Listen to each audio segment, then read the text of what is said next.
आज 18 सितंबर 2023 की साकार मुरली है। आज प्यारे बाप दादा कहते, मीठे बच्चे, बाप की आस है बच्चे पूरा पूरा नष्टो मोहा बने। जब पक्का वायदा करें बाबा आप हमारे हम आपके, तब सच्ची प्रीत जुटे।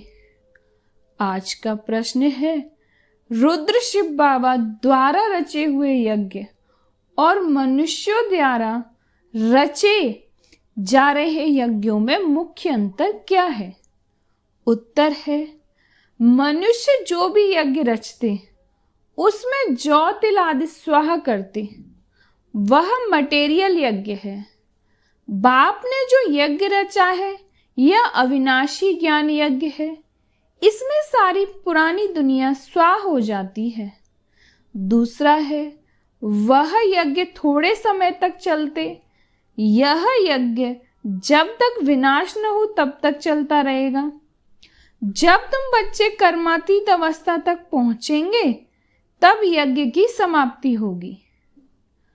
आज प्यारे बाप दादा का गीत है, निर्बल से लड़ाई बलवान की।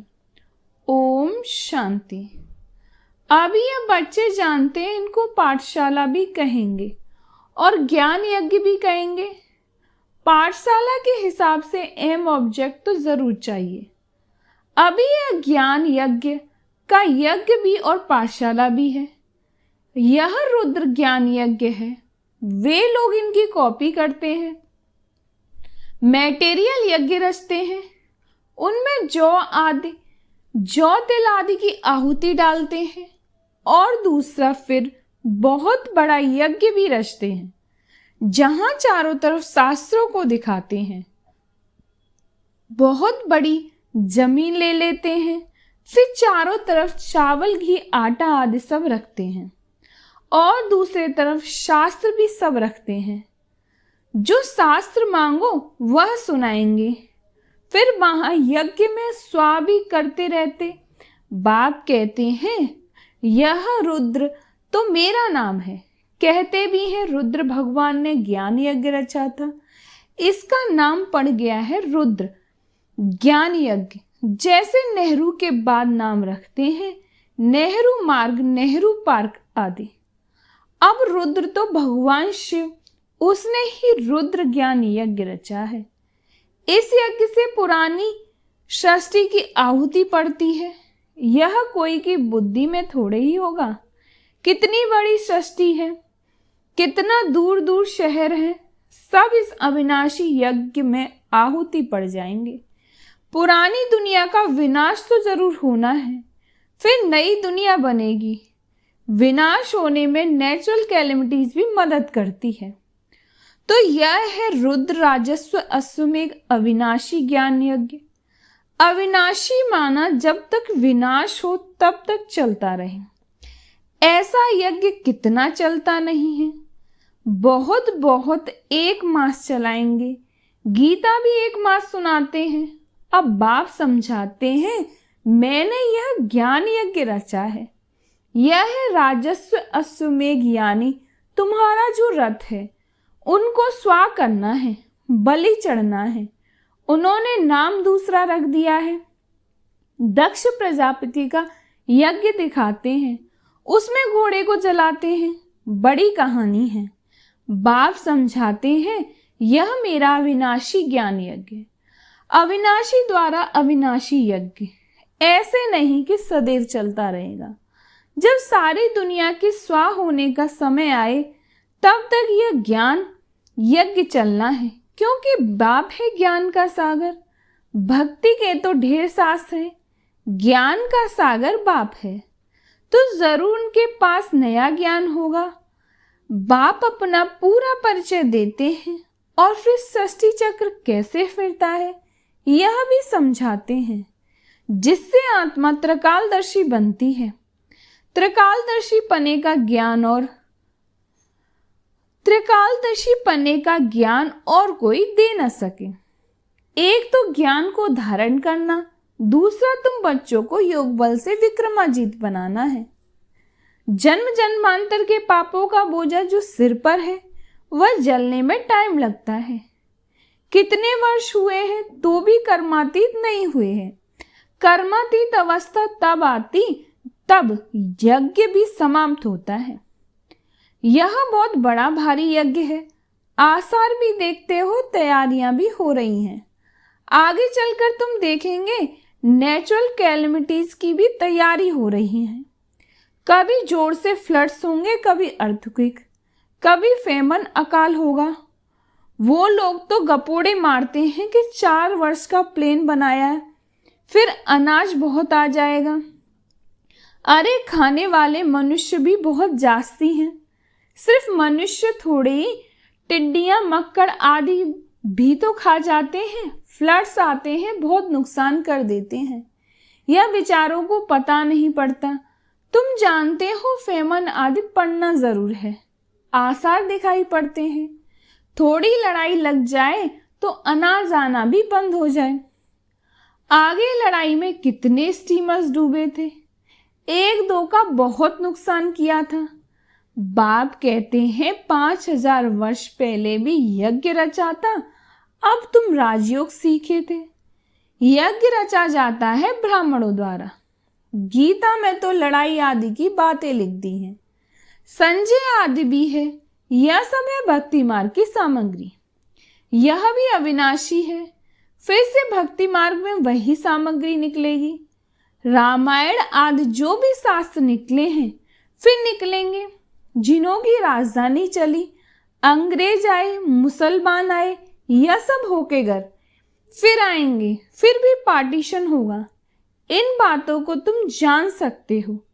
तुम्हारे में भी नंबरवार है, कोई तो कुछ भी नहीं जानते। तो बाप समझाते हैं कितने यज्ञ रचते हैं, उन्हों को समझाना है। वास्तव में अश्वमेध अविनाशी रुद्र ज्ञान यज्ञ जो रुद्र शिव भगवान ने ही रचा था, श्री कृष्ण ने नहीं रचा। श्री कृष्ण का वही चित्र तो सतयुग में मिलेगा, फिर कभी मिल न सके, क्योंकि वह नाम रूप देश काल तो सब बदलता जाता है। ऐसे तो हो नहीं सकता कि श्री कृष्ण आकर अपने को पतित पावन कहलाए। पतित पावन एक ही परमात्मा है। ऐसे नहीं कि तुम कहेंगे पहले से ही क्यों नहीं रूप दिखाया। नहीं, ऐसे थोड़े ही कि सब पहले से ही बता देंगे। तुम कहेंगे पहले से यह ज्ञान क्यों नहीं देते थे, एक ही रोज में क्यों नहीं ज्ञान देते।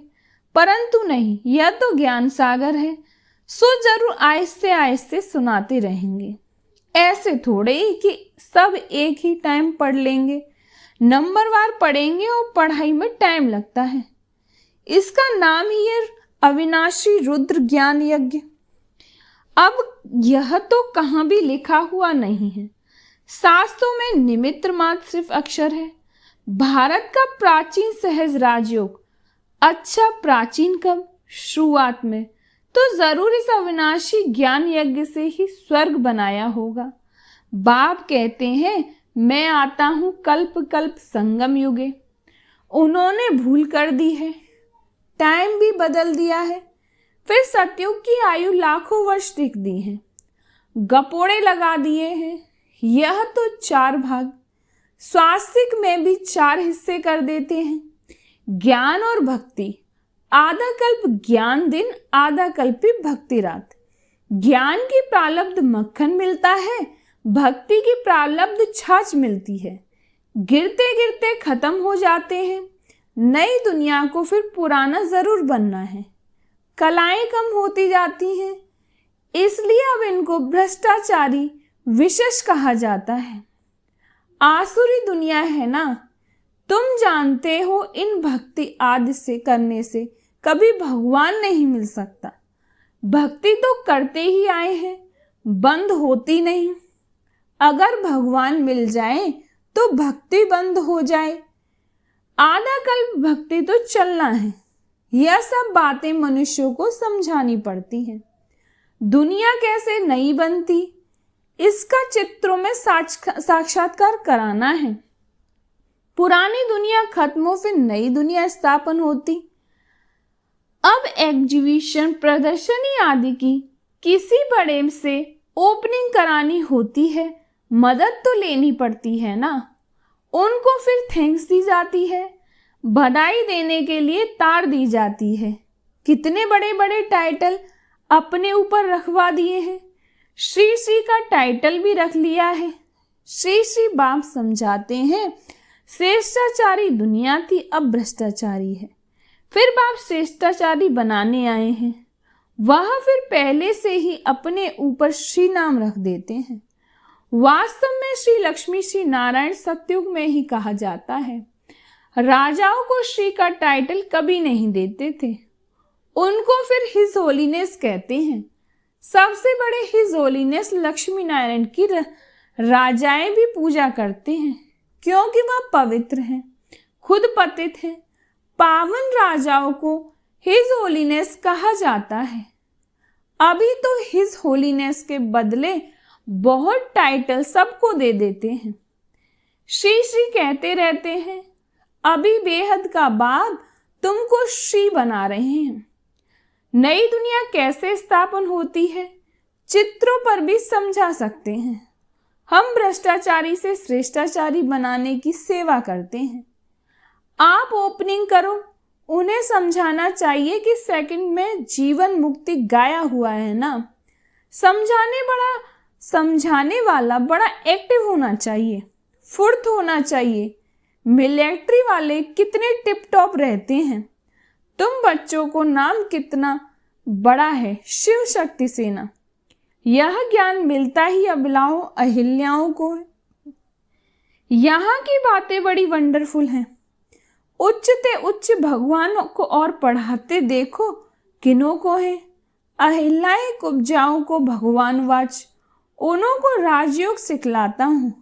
ड्रामा में ऐसी नूद है, परंतु अपने को सब पापात्माएं समझते थोड़ी हैं। बाप कहते हैं यह अंतिम जन्म पवित्र बनेंगे तो 1 सेकंड में जीवन मुक्ति पा सकते हो। आते तो बहुत हैं, आश्रवन सुनंती कथंती बाबा का बनंती, फिर भी गिरंती और भागंती हो जाते हैं। यह शुरू से लेकर होता रहता है। सुबह को कहेंगे हमको पक्का निश्चय है, शाम को कहेंगे मुझे संशय है, मैं जाता हूँ, मैं चल नहीं सकता, मंजिल ऊंची है, मैं छुट्टी लेता हूँ। ड्रामा की भाभी बाप को फारकती दे देते हैं। माया इतनी प्रबल है जो चलते चलते थप्पड़ लगा देती है। बच्चे कहते बाबा माया को कहो थोड़ी नरम हो जाए।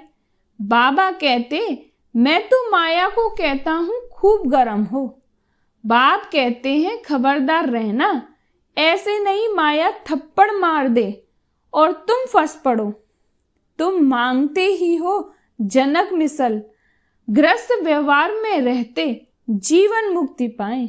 बाप कहते हैं 1 जन्म पवित्र बनो तो तुम स्वर्ग के मालिक बनेंगे। मनुष्यों की जहर से विकारों से कितनी दिल है, चलते चलते गिर पड़ते हैं। हम शादी करना नहीं चाहते तो गवर्नमेंट कुछ नहीं कर सकती। समझा सकते हैं कि हम पतित बने ही क्यों, जो पुजारी बन सबके आगे सिर झुकाना पड़े। मैं कुमारी हूं तो सब मेरे आगे सिर झुकाते हैं, तो हम क्यों न पूज्य रहें। बेहद का बाप कहते हैं कि पवित्र पूज्य बनो। एक ही राजयोग का इम्तिहान है, कितने चढ़ते और गिरते हैं, हर एक का अपना अपना पार्ट बजाता है। रिजल्ट फिर भी वही रहेगी जो कल्प पहले होगी। यह ड्रामा है, हम एक्टर्स हैं। पूरा नष्टो मोहा बने तब बाप से पूरी प्रीत जुटे। बाबा बस हम तो आपको ही याद करेंगे, आपसे वर्षा लेकर ही छोड़ेंगे। ऐसी प्रतिज्ञा करनी पड़े तभी स्त्री पुरुष दोनों पवित्र बन स्वर्ग धाम जा सकेंगे। दोनों ही ज्ञान चिता पर बैठ जाएंगे। ऐसे बहुत जोड़े बनेंगे, फिर जल्दी जल्दी झाड़ भरना शुरू हो जाएगा। अच्छा मीठे मीठे शिकील दे बच्चों प्रति माता पिता बाप दादा का याद प्यार और गुड मॉर्निंग। रूहानी बाप की रूहानी बच्चों को नमस्ते। हम रूहानी बच्चों की रूहानी बाप दादा को याद प्यार और नमस्ते नमस्ते नमस्ते। शुक्रिया बाबा, शुक्रिया बाबा, शुक्रिया बाबा। आज धारणा के लिए मुख्य सार है। पहली पॉइंट है, इस अविनाशी ज्ञान यज्ञ से अपने इस रहत सहित सब कुछ स्वा करना है। सर्विस के लिए बहुत बहुत चुस्त और फुर्त बनना है। दूसरी पॉइंट है, माया कितनी भी गर्म हो सावधान रहे, उसके थप्पड़ से स्वयं को बचाना है, घबराना नहीं है।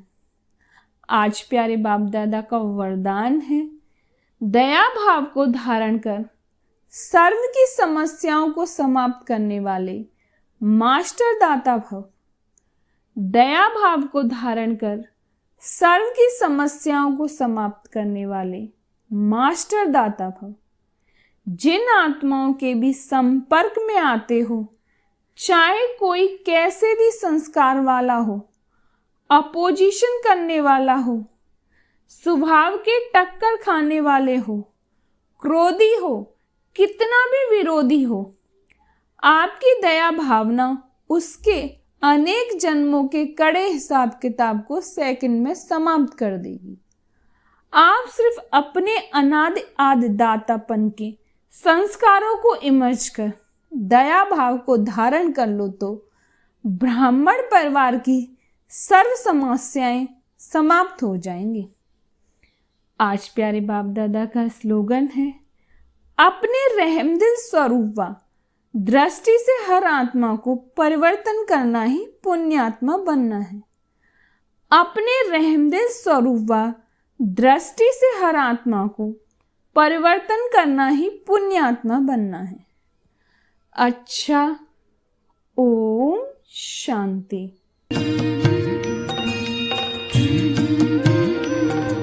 बाबा तेरी मीठी मुरली की धुन सुन कर के मन हर्षाए, हो सुन कर के मन हर्षाए। बाबा तेरी मीठी मुरली की धुन सुन कर के मन हर्षाए।